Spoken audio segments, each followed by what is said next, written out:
Morning. Today's my lecture topic is Second Law of Thermodynamics. Actually, the Second Law of Thermodynamics deals with the entropy concept. Entropy is the property of the any fuel. It always increases. It said that heat cannot flow spontaneously from a colder body to a hotter body. In Second Law of Thermodynamics, actually two concepts. One is Kelvin-Planck statement, another one is Clausius statement. It states that heat cannot flow spontaneously from a colder body to a hotter body. This law introduces the concept of entropy. Entropy is a measure of disorder or randomness in a system. The entropy of an isolated system always increases in an irreversible process. For a reversible process, entropy remains constant. The second law highlights the limitations of the first law. While the first law conserves energy, the second law defines its usability. Heat engines are governed by the second law. A heat engine cannot convert all supplied heat into work. Some heat must always be rejected to a low temperature sink. The efficiency of heat engine is limited by the second law. Kelvin-Planck statement is no heat engine can operate in a cycle and produce only work without rejecting heat. Clausius statement relates heat cannot flow from a colder body to a hotter body without external work. Both statements are equal and irrelated. The second law defines the concept of irreversibility.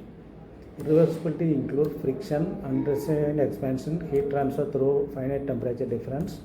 The law sets the maximum possible efficiency of engines. Carnot cycle is the ideal cycle based on the second law. Carnot efficiency depends on temperature limits. Efficiency equal to 1 minus T2 by T1, where T1 is the source temperature and T2 is the sink temperature. No real engine can exceed Carnot efficiency. Refrigerator and heat pumps are also explained by the second law.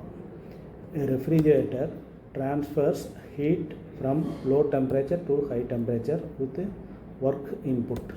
A heat pump transfers heat from surroundings to a system with work output. The performance is measuring using COP. Here the COP is called the coefficient of performance. The COP of refrigerator is equal to QL by W, whereas the COP of heat pump equal to QH by W. This is the two difference between COP of refrigerator and the COP of heat pump. Both COP values are always finite due to the second law. Entropy analysis ensures proper energy accounting with the direction. In steam turbines, entropy helps calculate efficiency and losses. In compressors, entropy analysis shows irreversibility due to friction and heat. In nozzles, entropy increases indicates losses. In boilers and condenser, entropy diagrams help analyze heat transfer. A TS diagram, temperature entropy diagram, is widely used for cycle analysis. The second law is applied in Rankine cycle for steam power plants. Actually, Rankine cycle consists of two constant pressure and two adiabatic process. That is the Rankine cycle. It is used in Otto cycle and diesel cycle also for in IC engines. It explains why perpetual motion machines of the second kind are impossible. The law applies in chemical reaction predicting spontaneity.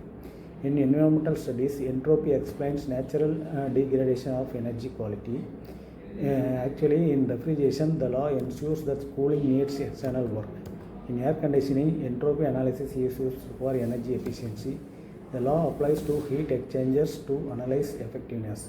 It helps design combined cycles to increase plant efficiency. In metallurgy, entropy is used to study phase changes. In biology, the law applies to metabolic energy transformation. In information theory, entropy measures uncertainty. The second law, fundamental in energy conservation policies, it ensures realistic limits for efficiency and performance in industries. Overall, the second law governs all natural, industrial and engineering processes. The second law of thermodynamics essentially states that the total entropy of an isolated system can only increase or remain constant in a reversible process. It never decreases. This law dictates the direction of natural process.